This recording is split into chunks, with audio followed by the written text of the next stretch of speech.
सादर करीत आहे कवी सुरेश भट यांची गे माय भू ही कविता. इयत्ता 8वी. सर, मला एक प्रश्न विचारायचा आहे. आपल्या मराठीच्या पुस्तकात ही कविता दिलेली आहे, गे माय भू. सर, माय म्हणजे तर आई असते ना? अगदी बरोबर आहे. पण या कवितेतील चित्रात कवी दिसत आहे. त्याच्यासोबत एक मुलगा आणि मुलगी पण दिसत आहे. पण कवीची आई तर नाही दिसत. हे चित्र चुकलं आहे का? छान प्रश्न विचारला. पण बाळांनो, मला एक सांगा, आपली आई आपल्यासाठी काय काय काम करते रे?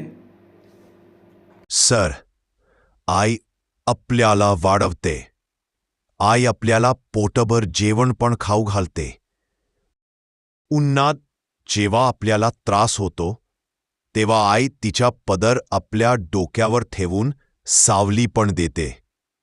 अगदी बरोबर सांगतायत तुम्ही. मग माझ्या प्रश्नाचं उत्तर द्या. आपण ज्या जमिनीवर राहतो ती आपल्याला सांभाळत नाही का? या जमिनीतून आपल्याला अन्नधान्य मिळत नाही का? ही जमीन जिच्यावर ही सुंदर झाडं आहेत, आपल्याला सावली देत नाहीत का? देतात. म्हणूनच चित्रात दाखवलेले हे सुंदर डोंगर, हे झाडं झुडपं, ही वाहणारी नदी कवीला त्याच्या आईसारखी वाटते, कारण की ही आपली मायभूमी आहे. चला तर मग विद्यार्थी मित्रांनो, आज याच कवितेचा आस्वाद घेऊया. कवी सुरेश भट हे सुप्रसिद्ध कवी आहेत. त्यांच्या कवितेचं विशेष म्हणजे त्यांची देशभक्ती आणि त्यांचं निसर्गप्रेम. हे तुमच्या मनाला सुद्धा प्रफुल्लित करून टाकणार आहे. कवितेच्या पहिल्या चरणात कवी म्हणतात, गे माय भू तुझे मी फेडीन पांग सारे आनीन आरतीला हे सूर्य चंद्र तारे. या ओळीतून कवी म्हणतात, हे मातृभूमी, मला तुझे सगळे पांग फेडायचे आहे. म्हणजेच तू जे काही माझ्यावर उपकार केले आहेत त्यासाठी मला तुझी आरती करायची आहे. आणि या आरतीसाठी मी सूर्य चंद्र तारे यांना सुद्धा खाली आणायला तयार आहे. सर, पण सूर्य, चंद्र, तारे आणणे तर शक्यच नाहीये ना?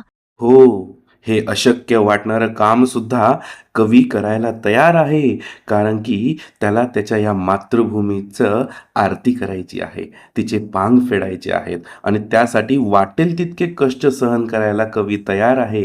त्याचं मन देशभक्तीने भरून आलेले आहे. पण विद्यार्थी मित्रांनो, आता इतकं कठीण काम हाती घेतलं की त्यासाठी शक्ती नाही का लागणार? नक्कीच लागेल. म्हणून कवी पुढच्या ओळीत काय म्हणतायत बघा. आई तुझ्या पुढे मी आहे अजून ताना, शब्दात सोड माझ्या आता हळूच पाना, आता हळूच पाना. सर, तान्ना म्हणजे लहान बाळ, होय ना? पण मग पान्ना म्हणजे काय?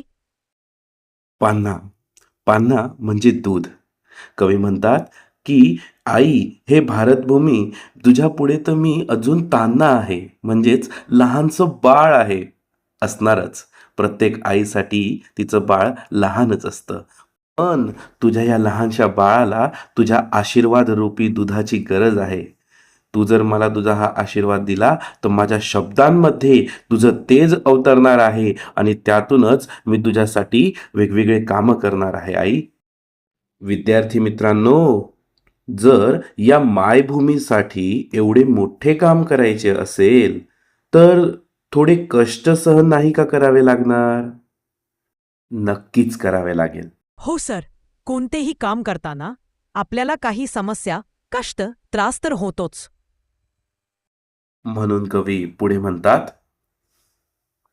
आई तुझ्या पुढेही माझी व्यथा कशाला, जेव्हा तुझ्यामुळे ह्या जन्मास अर्थ आला, जन्मास अर्थ आला. विद्यार्थी मित्रांनो, या पृथ्वीच्या पोटी अनेको प्राणी जन्माला येतात, पण त्यातील प्रत्येकाच्या जीवनाला अर्थ प्राप्त होत नाही. माझ्या जीवनाला तुझ्या सेवेमुळेच तर अर्थ मिळालेला आहे. तेव्हा मी माझ्या वेदना, माझ्या व्यथा, माझे कष्ट तुझ्यापुढे मांडणार नाही, कारण की तुझ्या सेवेतच मला आनंद आहे. सर, कवितेच्या पुढच्या ओळीत आमच्या कबड्डीतील खेळातलं वर्णन आलेलं आहे. जेव्हा आम्ही मित्र कबड्डी खेळतो तेव्हा खेळ सुरू करण्याआधी जमिनीची धूळ माथ्यावर लावतो. हो का? बरं, बघूया की कवी पुढच्या ओळीत काय म्हणतायत.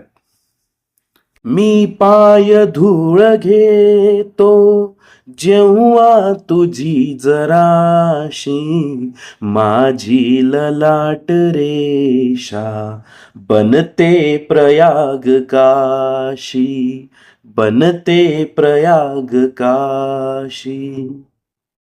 या ओळीतून कवी म्हणत आहेत की ज्याप्रमाणे प्रयाग आणि काशी ह्या भारतभूमीवरच्या पवित्र मानल्या जाणाऱ्या ठिकाणी गंगा, यमुना, सरस्वती तीनही नद्यांचे पाणी एकत्र येते, लोक तिथंच जाऊन स्वतःचे पाप धुण्याचा प्रयत्न करतात. पण हे भारत माता, ते ठिकाण जसं पवित्र आहे, पण माझ्यासाठी तुझ्या पायाची धूळ, तुझी ही माती त्याहूनही जास्त पवित्र आहे.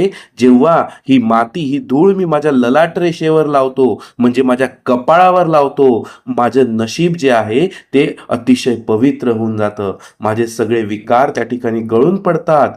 हे भारत माता, माझ्यासाठी तूच सर्वात जास्त पवित्र आहे, असं कवीला म्हणायचं आहे. आपल्या या मातृभूमीविषयी आदर व्यक्त करत कवी अतिशय गौरवपूर्ण रीतीने शेवटच्या ओळी म्हणतो.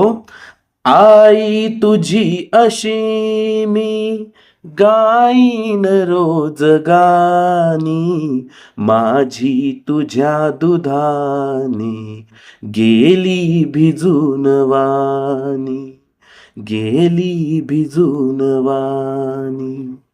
म्हणजे अगं आई, हे मातृभूमी, मी तुझी रोज गाणी गाणार आहे, तुझं कौतुक लोकांपर्यंत पोहोचवणार आहे, त्यांना सांगणार आहे की तू किती महान आहेस, आणि तुने जे माझ्या शब्दांना तुझ्या दुधाने भिजवलेलं आहे, तुझा आशीर्वाद मला दिला आहे, त्या आशीर्वादाचं सार्थक करून दाखवेन.